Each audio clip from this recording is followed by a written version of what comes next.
Hello friends, આજે આપણે બનાવીશું દાળ બાટી. આપણે લઈ લીધો છે બાટી માટે. આમ કકરા લોટની પણ બને અને ઝીણા લોટની પણ બને, પણ હું બનાવું છું ઝીણા લોટની. આપણે બાફવા માટે મૂકી દીધી છે. અંદર આપણે એડ કરીશું મીઠું ટેસ્ટને અકોર્ડિંગ.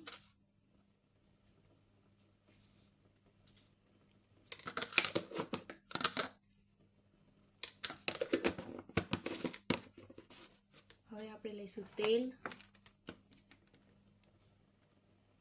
અંદર આપણે એડ કરીશું વ્હાઈટ લેમન સોડા, વધારે નહીં, થોડો. તેલને, મીઠુંને અને બેકિંગ સોડાને આપણે સારી રીતના મિક્સ કરી દઈશું. મસ્ત મુઠ્ઠી વાળી એવું થઈ ગયું છે એકદમ. આપણે ગરમ પાણી દઈશું, એનાથી આપણે લોટ ને થોડું થોડું લેવાનું. જોઈ શકો છો લોટ આપણો બંધાઈ ગયો છે. એકદમ નાના નાના બોલ્સ બનાવી દેવાના છે.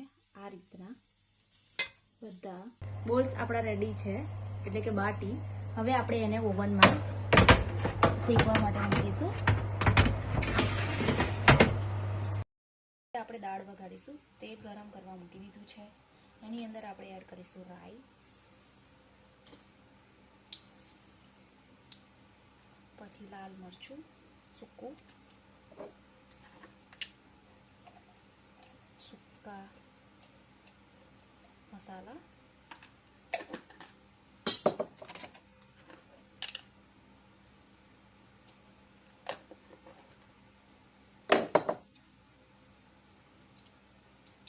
થોડી મીઠી, થોડી આપણે હિંગ લઈશું, હિંગ એડ કરીશું. હવે એની અંદર આપણે જે આદુ મરચાંની પેસ્ટ છે એ એડ કરીશું.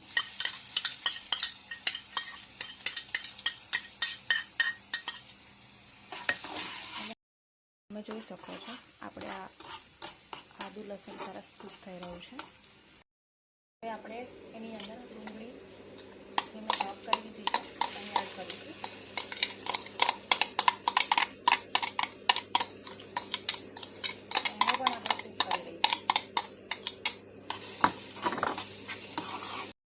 જે આપણે એક ડુંગળી એકદમ ગોલ્ડન બ્રાઉન, આપણે બધા મસાલા એડ કરવાના છે. લાલ મરચું, હળદર, ધાણા જીરું, ગરમ મસાલો,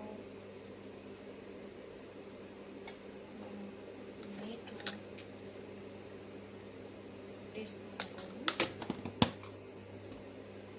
હવે એને બધા મસાલાને મિક્સ કરી દેવાનું. એકદમ મસ્ત તેલ છૂટી ગયું છે. હવે આ એકદમ રેડી છે. હવે આપણે થોડી સાઈડમાં કાઢી લઈશું, જ્યારે જમતી વખતે પરથી ખાવા માટે બાટી સાથે આપણે જે દાળ હતી બાફેલી એ એડ કરી દઈશું.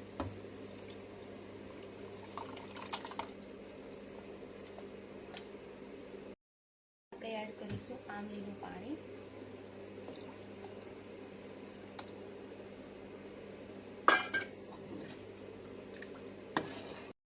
પછી થોડો ગોળ.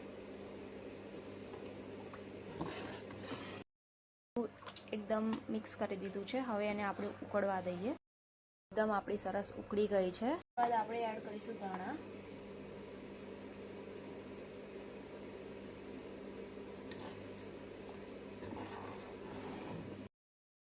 દાળ આપણી રેડી થઈ ગઈ છે. આપણી થઈ ગઈ છે. આપણે ઘી પણ લઈ લીધું છે. બાટીને આપણે ઘીમાં આવી રીતના ડૂબોવાની છે.